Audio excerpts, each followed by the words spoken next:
구원사의 마침표 예수 그리스도라고 하는 큐티 제목으로 말씀을 나누도록 하겠습니다. 어제 강사 목사님 책 도서 구입하신 분들은 우선 다음 주까지는 우선 책을 좀 보시면 좋겠고요. 대금은 다음 주에 일률적으로 공고 좀 하겠습니다.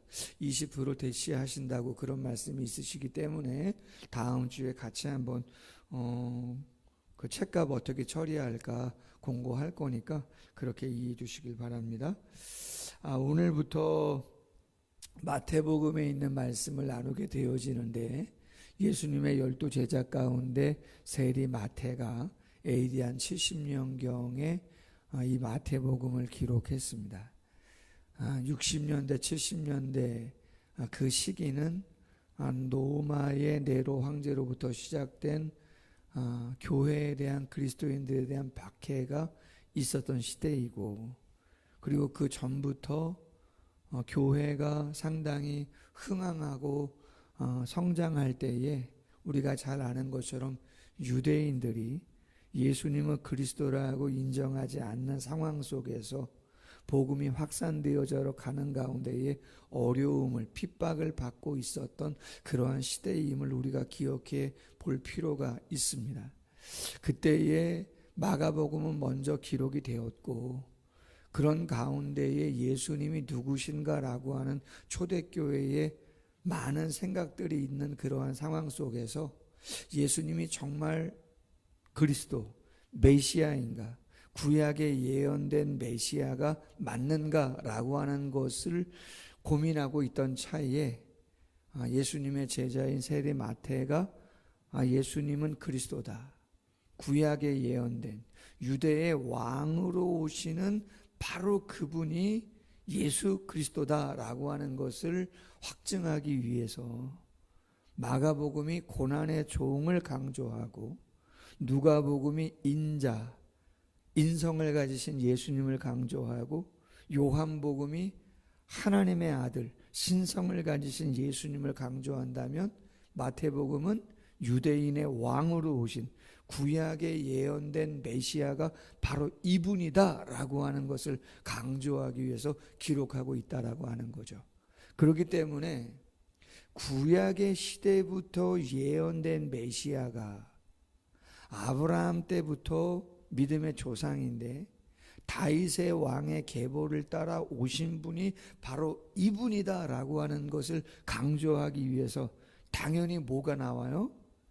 우리가 계속 읽었던 족보가 나올 수밖에 없는 거죠. 왜요? 왕은 혈통이 중요하죠. 그렇잖아요. 혈통이 얼마나 중요합니까? 적자냐 아니면 그렇지 않느냐, 뭐 이런 거잖아요. 아브라함부터 다윗을 지나 바로 요셉의 아들로 태어난 이가 바로 구약에 예언된 메시아임을 정확하게 이야기해주고 있는 것이죠. 1절에 보면 아브라함과 다윗의 자손 예수 그리스도의 계보라 그랬는데, 이 계보라고 하는 단어 바블로스 게네세오스라고 하는 단어인데요, 이 족보라고 하는 것은 특징이 있어요. 첫 번째 특징을 살펴보면 창세기 5장 1절 이하에 보면 아담의 족보가 나옵니다. 아담의 족보가 아담부터 쭉 나오는데, 그 아담의 족보, 그 계보와 오늘 마태복음 1장 1절 이하에 나오는 이 족보의 차이가 뭐냐? 아담의 족보는 이렇게 돼 있어요. 누가 누굴 낳고 죽었더라, 누가 누굴 낳고 죽었더라, 누가 누굴 낳고 죽었더라. 어떻게 끝나요? 죽었다라고 하는 거로 끝나요. 근데 오늘 마태복음 1장 이하에 있는 이 족보에는 누가 누굴 낳고 죽었더라가 있어요, 없어요? 죽었더라는 한 번도 안 나와요. 오늘 말씀에 보면 아브라함이 이삭을 낳고 이삭은 야곱을 낳고 야곱은 유다와 그의 형제들을 낳고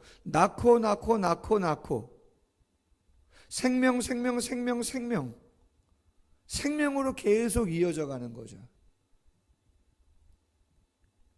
아담의 죄로 인해서 인생은 죽을 수밖에 없는 한계에 있다라고 하는 것을 어쩌면 강조하는 것이 아담의 계보이라면, 예수님의 계보의 특징이 뭐냐? 예수 그리스도는 죽음으로 끝나지 않고 영원한 생명으로 이어져 간다라고 하는 것을 강조하고 있는 것이죠.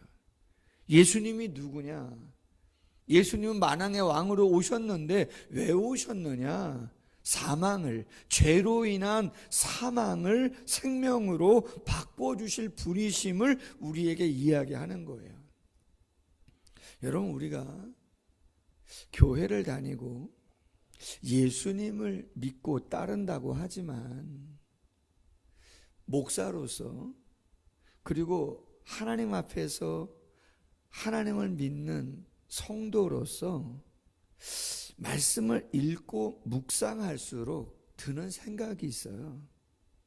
그리고 현실의 상황 속에서 목회를 하면서 성도님들의 많은 모습들을 보잖아요. 제가 그 모습들을 보면서 느끼는 게 있어요. 그건 뭐냐면, 정말 우리의 삶의 궁극적인 목적, 우리의 신앙이 추구하는 최종적인 그 목표점이 어디에 있느냐라고 하는 거야. 이 땅이다라고 하면 신앙이라고 하는 것이 다 이야기해 줄 수가 없어요. 이게 무슨 얘기냐면, 어제도 목사님 말씀하시면서 우리가 예수님을 구세주로 믿고 주로 고백하는, 그러므로 우리의 영적인 신분이 바뀌어서 영원한 생명을 얻었지만, 우리가 이 땅을 살아가는 데 있어서 환난이 없어요? 고난이 없나요? 아닙니다. 어제도 예배 끝나고 못 오신 성도님들 계셔서 한두 분 신방하고 통화하고 했지만, 나오고 싶으시지만 몸이 좋지 않아서 못 나오신 분들 많이 계세요. 또 병원에 입원하시고 수술하시는 분들도 오늘 계세요. 가족 중에, 자녀들 중에. 그렇다면 여러분, 그렇게 신앙생활을 잘하고 열심히 하려고 하는데 왜 그러한 질병들이, 예기치 않은 일들이 그렇게 있는 것이죠? 예배생활 잘 하시고 기도생활 열심히 하시고 봉사하고 섬기고 물질도 드리고 시간도 드리고 애쓰는데, 그럼 하나님 복을 더 주셔야지. 아니라는 것이죠. 성경이 이야기하는 것은 그런 거 아니라는 것이죠. 그것이 핵심이 아니라는 거예요. 우리의 신앙의 종착역은, 그렇죠, 하나님 나라, 천국, 새 예루살렘 성전이 있는 바로 그곳인 것이죠. 그곳에서 우리가 영원히 누릴 삶이지, 이 땅에서 100년도 되지 않는, 채 80년도 채 되지 않는, 어젠가요 그젠가요 어느 집사님 말씀 나누시는데 당신 아버님이 정년 퇴임하시고 얼마 안 됐습니다. 70 되셨나? 그런데 동창들이 여러 명이 있는데 지금 한 15분 정도 살아 계시다는 거예요. 수십 명 중에. 제가 그 말 듣고, 우리가 뭐 100세 시대를 얘기하지만 80세까지 살아가시는 것도, 지난주에 국민배우라고 하는 고 안성기 씨, 국민배우라고 많이 존경하고 미담도 많이 나오지 않습니까? 당신 사는 아파트의 경비원들 되시는 분들 1년에 한 번씩 힐튼 호텔인가 어디에 모셔가지고 깨끗한 양복 입고 아내는 한복 입고 기념사진도 찍어드리고 미담이 많이 나오죠. 그러나 여러분, 80을 못 넘겼어요. 80을 넘기는 게 그렇게 쉽지 않다 이 말이에요. 현실 속에서는.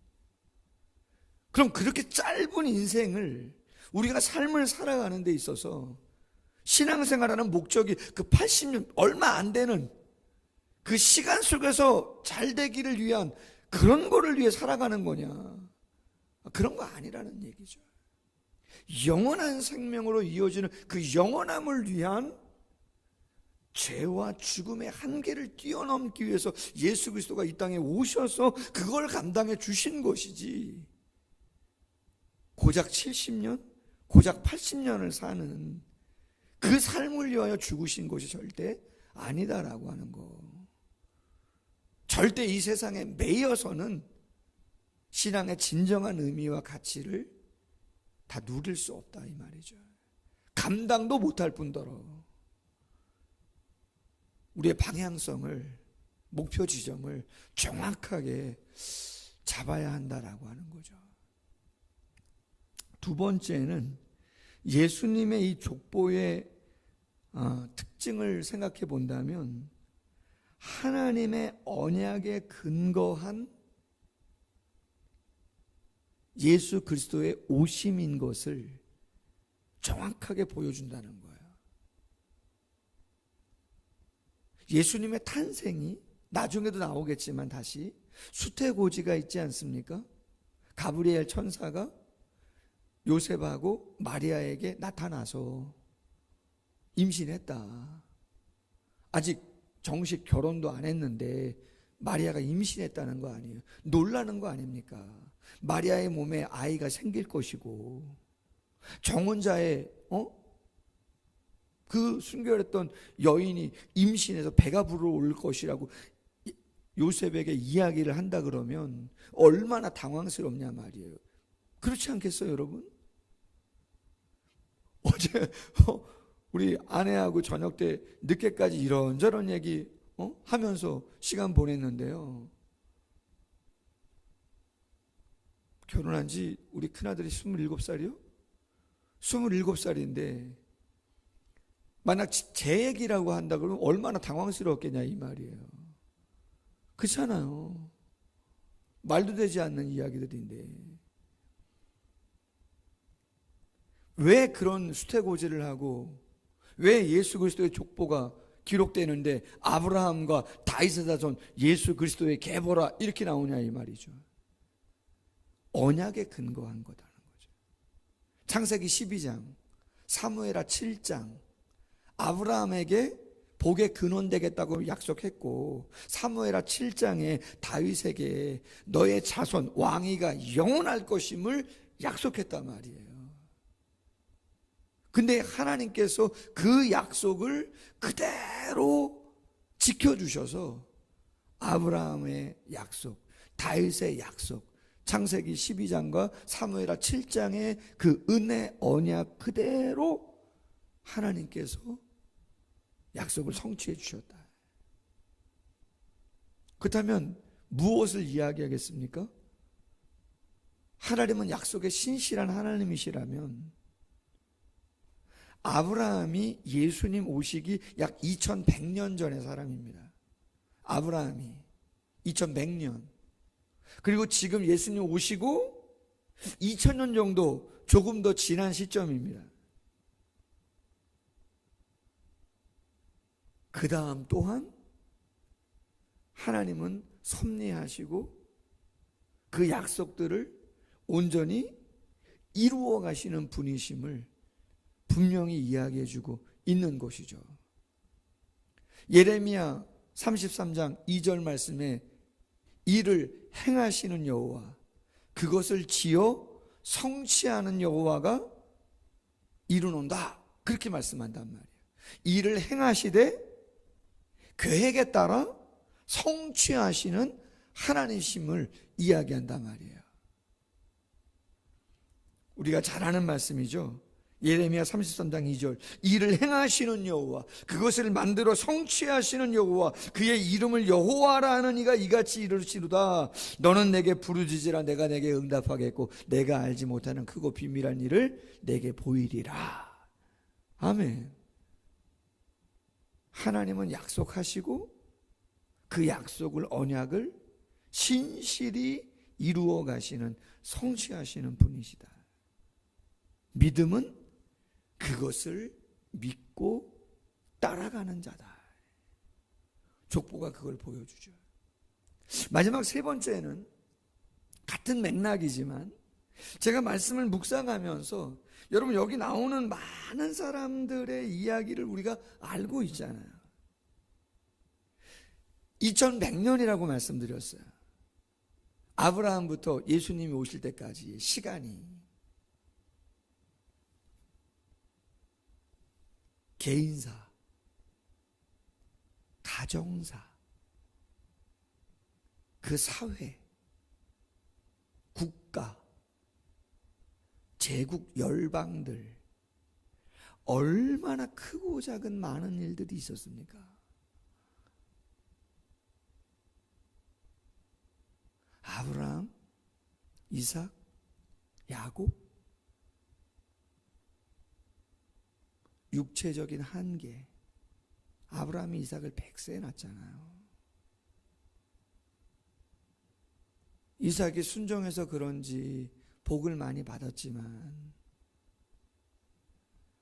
조금 우물 파서 살려고 하면 시기해가지고 말이죠. 너 니네 땅 아니니까 여기 살지 말라고. 에색, 신낫, 르호봇. 그렇잖아요. 우물 파면 우물 나오는데 그 지역 사람들이 너 여기 살지 말라고 막 쫓아내버리잖아요. 터전을 다 만들어놨는데. 야곱, 거짓말, 욕심, 형에게 쫓겨 삼촌 라반의 집으로 가서 20년 살다가 또 환도뼈 나가가지고 쩔룩쩔룩거리고 사랑하는 아들 죽었는 줄 알고 평생 살다가 140세 넘어가지고 그렇지 않아요? 애국까지 내려가고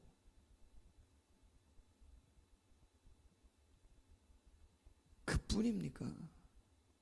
유다? 야곱의 넷째 아들이잖아요. 누구랑요?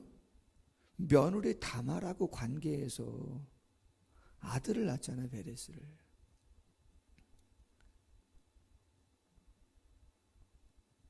그 엄청난 수치와 모욕과 실수와 기생 라합, 모압 여인 룻, 얼마나 기구합니까? 삶이 기생으로 산다는 것이. 그렇지 않아요?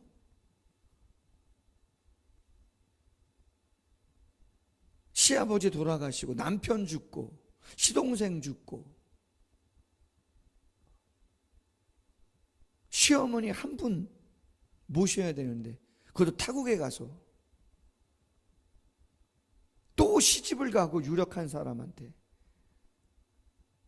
여러분 그 삶이 얼마나 기구하냐 말이야. 인간적으로 보면 그 당시에 잘 나가는 사사시대 아닙니까? 사사시대. 모압 여인 룻이 살아갔던 시대가 사사시대.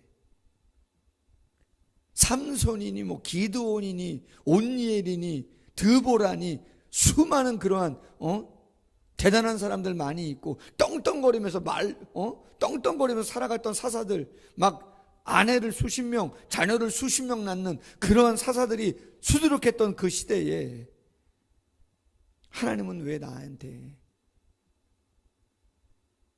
이렇게 기구한 삶을 살게 하시나? 저렇게 하나님을 경외하지도 않는 자에게 하나님이 역사하셨다면 나의 삶은 뭔가 말이야. 여러분 묵상할 게 솔직히 한두 가지가 아니에요. 바벨론의 포로로 끌려가고 다시 또 귀환하고. 우리 어르신들 여기 계신데 파란만장한 삶이 아닙니까? 우리나라도 청나라에 끌려가고 일본으로 끌려가고, 또 경제 한번 일으킨다고 독일로 가고, 사우디로 가고, 간호사들 탄광에 가시고, 사막 모래바람 헤치고, 그런 거 아닙니까? 그럼에도 불구하고 하나님이 그 모든 시간 속에서 하나님의 세밀한 섭리와 역사 속에서 하나님의 약속을 성취해 가시는 이 하나님의 놀라운 역사를 우리가 기억해 보면서 우리 개인의 개인사, 우리의 가정사, 교회의 역사, 우리 한국교회, 세계 정세, 어찌 보면 담대한 것이고 어찌 보면 초연할 수 있는 것이고 어찌 보면 그 속에서 또 치열하게 하나님의 뜻이 무엇인가를 치열하게 묻으면서 살아가야 되는 우리의 삶이 아니겠는가 하는 것을 다시 한번 보게 되는 것이죠. 그렇기 때문에 잠언서 3장 5절과 6절 말씀에 이야기합니다. 너는 마음을 다하여 여호와를 신뢰하고 내 명철을 의지하지 말아라. 너는 범사의 그를 인정하라. 그리하면 내 길을 지도하시리라. 아멘. 로마서 8장 28절 우리가 알거니와 하나님을 사랑하는 자 곧 그 뜻대로 부르심을 입은 자들에게는 모든 것이 합력하여 선을 이루느니라. 아멘. 우리가 해야 할 일은 이렇게 예배하는 일이죠. 그리고 어제 교수님, 목사님 말씀하신 것처럼 예배의 가장 중요한 시간이 찬양하는 시간도 중요하고 기도하는 시간도 중요하고 예물을 드리는 시간도 중요하고 다 중요하지만 죄송합니다. 뭐가 중요하다고요? 하나님의 말씀을 듣는 시간, 우리가 무엇인가를 올려드리는 시간보다 정말 어떤 의미에서 중요한 것은 하나님이 무엇을 말씀하시는가를 묵상하는 시간이 정말 중요하다면 이러한 예배와 묵상을 통해서 마음에 담는 게 너무 중요하죠. 구하기 전에 있어야 할 것을 아신다면 우리가 해야 할 일은 하나님이 더 기뻐하는 일을 찾는, 결단하는, 그리고 또 애쓰면서 나를 변화시켜 가는 그 새벽, 그날 한 주간 되기를 주님의 이름으로 소원합니다. 기도하겠습니다. 구속사의 마침표가 되시는 예수 그리스도, 아브라함과 다윗의 자손으로 오신 예수 그리스도, 그분이 과연 누구신가? 그분이 이 땅에 오심의 의미가 영적으로 무엇인가라고 하는 것을 예수 그리스도의 족보가 우리에게 시사하는 바가 큽니다. 낳고 죽음으로 끝나는 것이 아니라 낳고로 이어지는 영원한 생명을 위하여 오신 예수 그리스도이심을 오늘 족보가 보여주고 있습니다. 짧은 인생 여기서 끝나는 것이 아니라 우리의 믿음의 종착역이 어디를 향하고 가는 것임을 절대로 잊지 아니하게 하시고 이 땅만 바라보고 살아가지 않도록 도와주시기를 원합니다. 언약 가운데서 성취로 오신 예수 그리스도이심을 기억하며 나라의 흥망성쇠가 있고 민족의 아픔이 있고 가정사, 개인사가 있다 할지라도 그 모든 것들을 뛰어넘어 하나님은 합력하여 선을 이루시는 분이시기에 우리 자신만 바라보고 살아가지 않도록 도와주시고 오직 하나님을 경외하며 하나님을 두려워하며 하나님을 사랑하며 함께 동행하는 우리 모두가 될 수 있도록 도와주시기를 원합니다. 오늘 하나님이 나를 향한, 우리를 향한 뜻이 무엇인가를 고민하며 하나님의 성령의 음성에 온전히 반응하며 살아가는 우리 모두가 될 수 있도록 역사하여 주시옵소서. 감사하며 예수님의 이름으로 기도하옵나이다. 아멘. 자유롭게 기도하시다가 돌아가겠습니다.